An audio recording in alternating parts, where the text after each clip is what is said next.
I'm just setting up the slides. And guess you can see me a little bit here.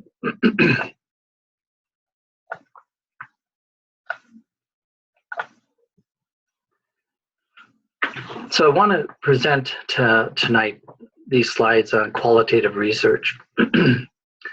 Actually, it's a little challenging because this is my 4th or 5th attempt to get it to work right. And we'll see if this one works correctly. So I'm using a video strategy here, and I'm going to then have to download it and then send it to you. But anyway, qualitative research. And it comes from a naturalistic philosophy. And that means it looks at linkages and connections, and it looks at the whole parts of things. It likes to look at inductive thinking strategies. It has a very unique type of strategy that allows you to look at perceptions, experiences, and feelings, and the human dynamics of what's going on for people.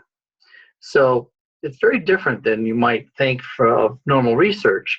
However, let's look at the more traditional type of research called positivistic or quantitative research. Quantitative research comes from a different way of thinking. It's called positivistic philosophy. It believes that reality is singular and tangible and can be dissected into small little pieces. The researcher and those being studied are independent. Time and context-free generalizations are possible, and inquiry is free of value and value-bound issues. It reduces bias by believing that we separate ourselves completely from the emotional tone of what's being studied. It uses deductive inquiry.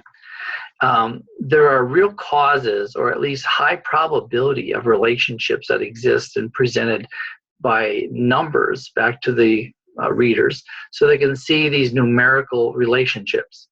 So it converts everything to numbers.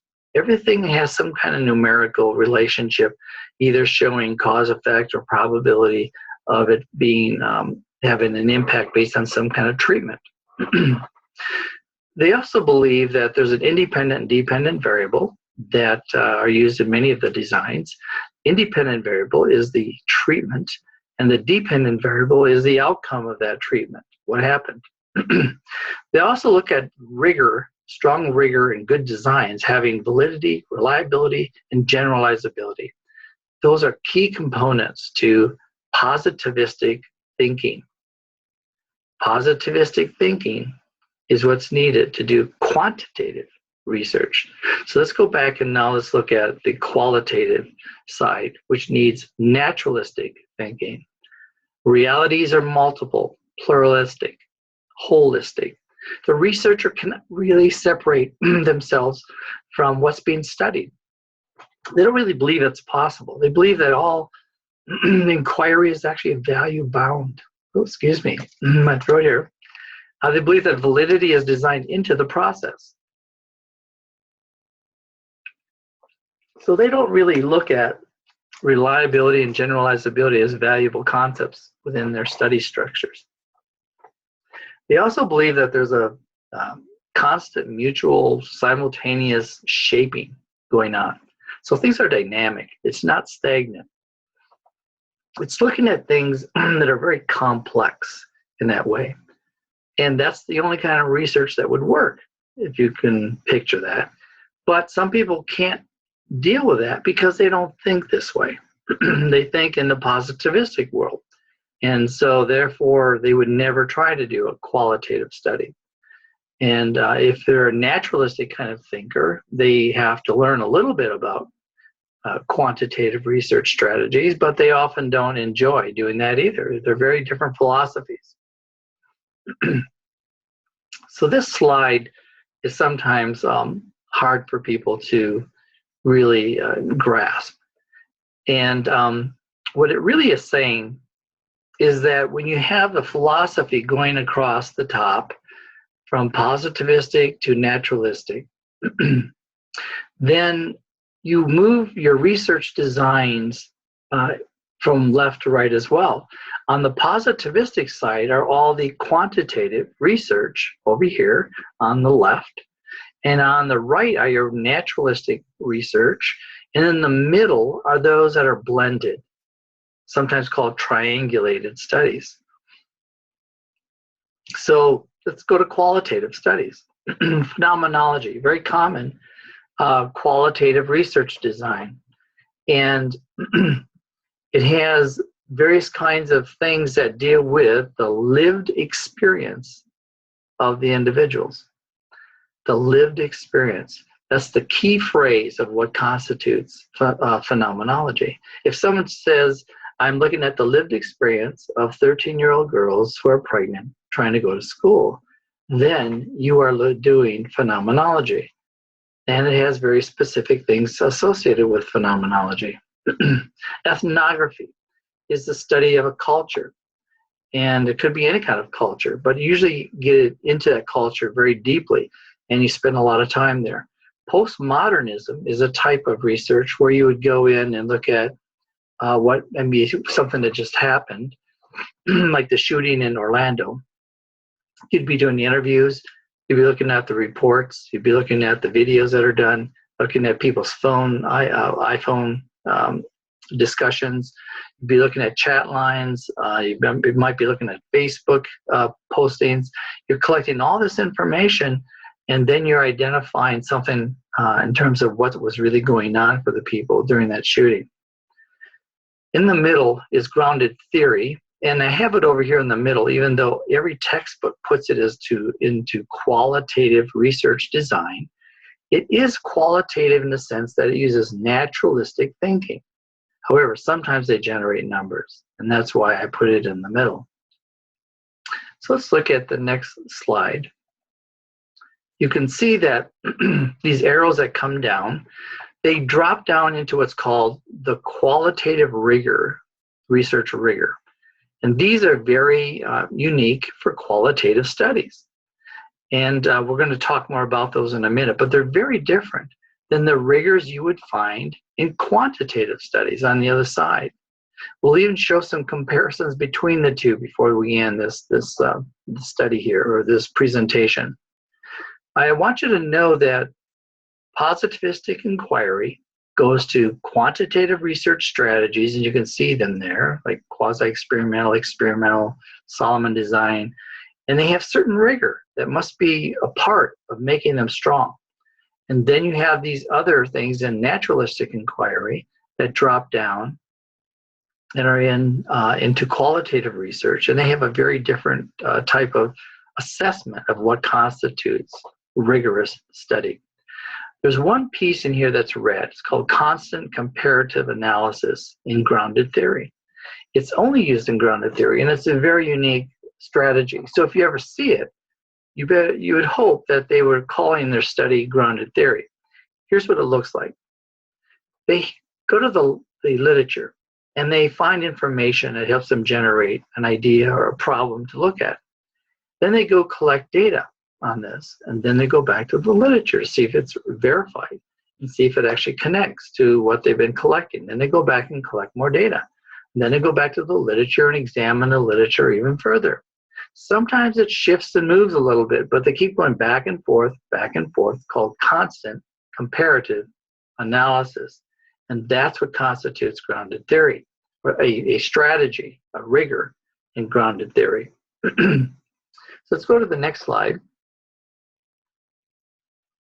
It's still that same kind of slide where it's going from positivistic to naturalistic.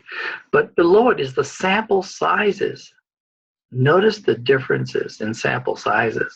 So for in qualitative, postmodernism, sample of one, like one study, it's Orlando shooting.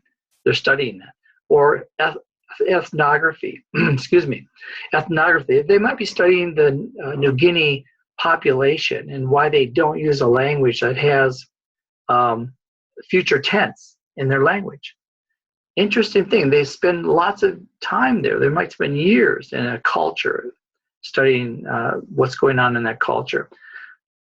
Phenomenology, usually 10 to 30 is maximum, but sometimes they say 10 plus saturation. That means that after 10, they started to get the very same ideas coming out of the interviews that they had with the 10. So it's called saturation. And that's a way to show that they have enough sample size. Notice how different that is from sample sizes in quantitative research. You can see that in grounded theory, there might be a sample of 10 as well. They might interview 10 people, but they might survey 1,000 people. So they actually do collect maybe some numbers on a scale of 1 to 4, Likert scale survey, and they collect this information and they combine it with the interviews to help identify some new theory about what's going on with something related to that. And so their sample sizes can really vary a lot. So you're seeing primarily in qualitative research designs, phenomenology, ethnography, grounded theory, and historical research. Just remember this: phenomenology, the lived experience; ethnography, the culture, the study of the culture; grounded theory, the study in a way that generates new theories on what's going on. Historical research, well, they collect information from everywhere and they identify what's been going on and what's been changing. You notice how the history of Columbus changed over time? It changed because someone was doing research, historical research, on what was really found and what he really did. And it changed. Our whole history books have changed in what happened with Columbus. And it's very it brings linkages and connections and holistic things together. That's why it has this naturalistic view, and so it's being called qualitative research. When you look at qualitative research, you need to know that you don't have statistical sampling or probability sampling. You have non-probability sampling, like convenience. Convenience sampling is because they're right there. If I'm studying the emergency room for psychiatric patients that come in and how nurses treat psychiatric patients, I'm going to be in one place and I'm looking at my own emergency room because I have access and I got permission and I have got my consents done and I'm there and I'm just observing, and then I maybe interview the nurse afterwards. But I'm collecting this information in one setting called convenience sampling. Just says a lot of information though, especially for that practice. Now, there's two kinds of ways that I might be involved in this though. I might be emic or etic. I might be emic. I might be working in the emergency room as a part of the staff, and then I'm just doing this study in there. Or I might be the hospital researcher coming in from the outside, etic, ETIC, and examining this from the outside looking in. So there's a different view sometimes where you look at convenience sampling as well. Purposeful. Well, if I'm studying 13-year-old girls who are pregnant trying to go to school, that's very purposeful. I'm not trying to compare them to 30-year-olds. I'm not trying to compare them to anything. I'm just asking, what is your lived experience? What is it like for you to be 13, pregnant, and trying to go to school? What is your life like? And I'm going to interview them. I'm going to collect all this information, and I'm going to collect themes and ideas that they tell me. Sometimes it's a snowballing sampling. I might be in a clinic where one person comes in and I use them and I study them, and then I have another person come in a little bit later, and then I ask them if they will consent to the interview or be a part of the study in this. So they come in and they become part of the study. But I might miss several people who come through before I can catch the next person. And then I see the next person come in, or I have someone tell a friend, can you bring your friends in that are doing the same thing? And it snowballs into having a sample size that's non-probability sampling. Theoretical sampling, most often related to grounded theory. Well, I have theoretical sampling that I can use based on the topic that I have. And so I go back and forth to the library, and then I go to the sample, the groups of people I'm talking to, very specifically related to the theory that I'm trying to study. And so it's called theoretical sampling. So how do they collect this information? They collect written narratives. You can actually have people write things, write their stories, but most often it's done through interview or observation. The interviews can be very in-depth, and they're usually scripted, so you don't have a lot of variation.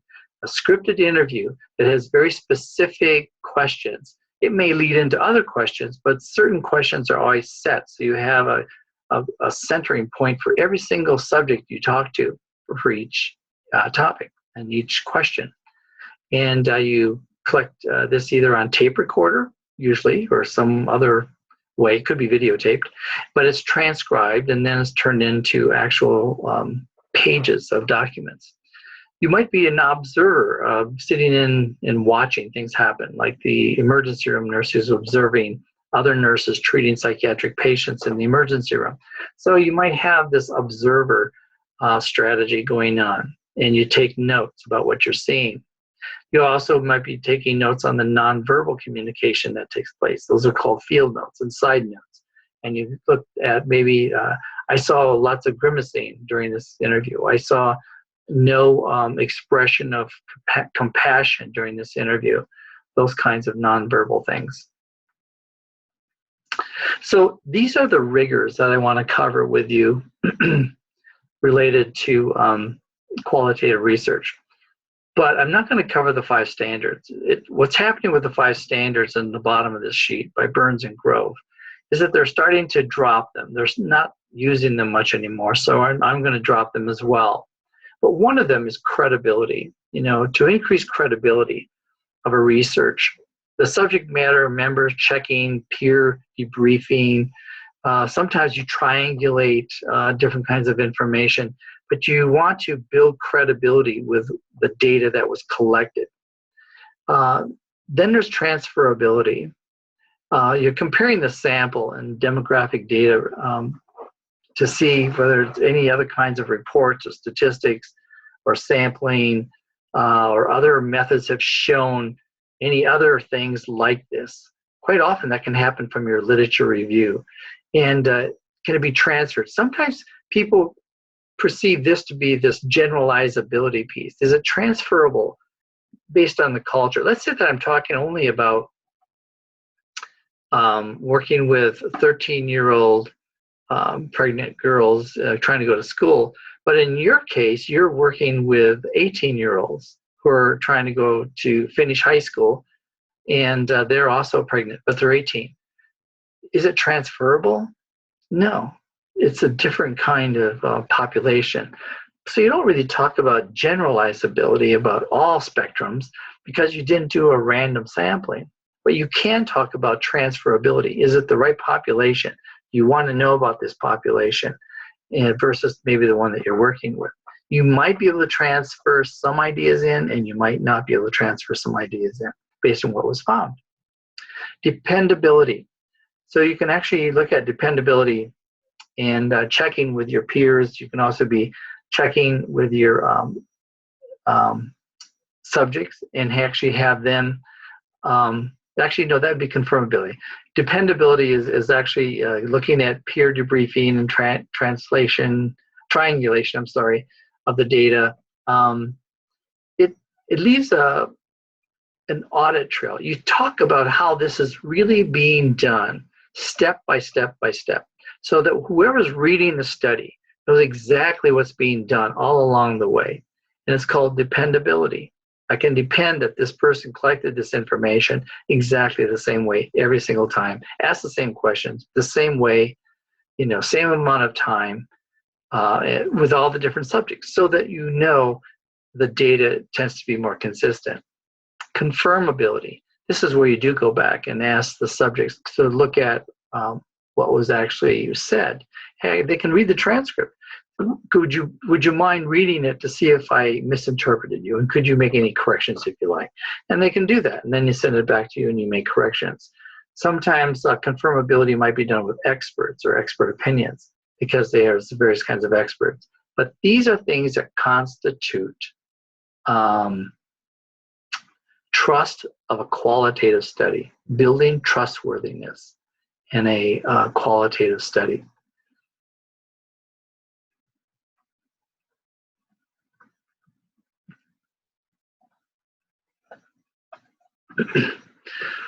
So when we look at the difference between the two, we just covered the naturalistic side for qualitative study, but on positivistic and quantitative side, just look at the difference. We're just going to cover them quickly so you know the differences. Validity, internal, external validity, hypothesis testing, statistical inference, independent and dependent variables, variable controls, and generalizability. These are positivistic rigor that are needed in quantitative research. On the other side, we're looking for things to show credibility, transferability, dependability, confirmability, to build trustworthiness. That's the qualitative rigors that we need. They're very different. Qualitative data analysis. Sometimes we do something called member checking. And it's typically engages various members. Going back to the participant, we already talked about that in terms of a rigor. It's called credibility. And so we do that with this data, and when we're doing this analysis, sometimes they call it member checking. Did I transcribe the interview correctly? Can you tell me if I put words in your mouth? Can you tell me if I said something incorrectly, or can you help explain something here that I couldn't quite understand? Transcription is highly challenging. You can have hundreds and hundreds of pages of transcript. You can put it into a computer database. That's various kinds of software that they use for generating themes. The next step, thematic analysis. You build a theme analysis out of all this information, and it boils itself down into some basic themes about what everyone is saying about this phenomenon. And then you also might do something called specialist confirmation.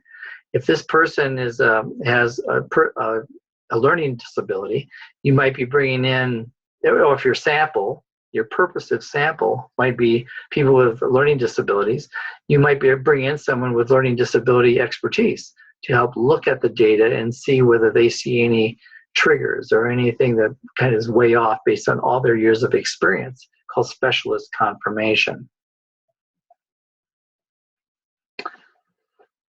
So when you look at how things are presented, the results, naturalistic, wow, look at the difference, versus positivistic. Naturalistic, the exploration and description of phenomena, identification of linkages, relationships, or interpretations based on theory connections. Results are themes, a theme analysis, clusters, ideas, or theory construction. On the positivistic side, I have quantitative research, and guess what I get? I have statistical significance, pre and post treatment. I have statistical correlation, relationships identified, probability of error, and confidence identified, my confidence intervals. Causal relationships, very different. The problems dictate the kind of design that needs to happen. But the philosophy of the researcher is the person who says, I am more of a naturalistic thinker. I better be doing some studies in the qualitative world, versus those who are very positivistic thinkers who would much prefer to do quantitative research. This finishes this section. So I want you just to remember these things. Philosophy in the way you think builds into the kind of research you will do. The kind of research you do has different sample sizes, has different rigor, has different ways of looking at the world, and they answer different questions that can't be answered by the other side. It's not right, better, or wrong, but you would probably match up with one side or the other more easily. And some people love the idea of blending them together, which we'll talk about in the future. So I want to thank you, and hopefully this comes through in a nice way, and you get to understand a little bit more about qualitative research. You have a great day.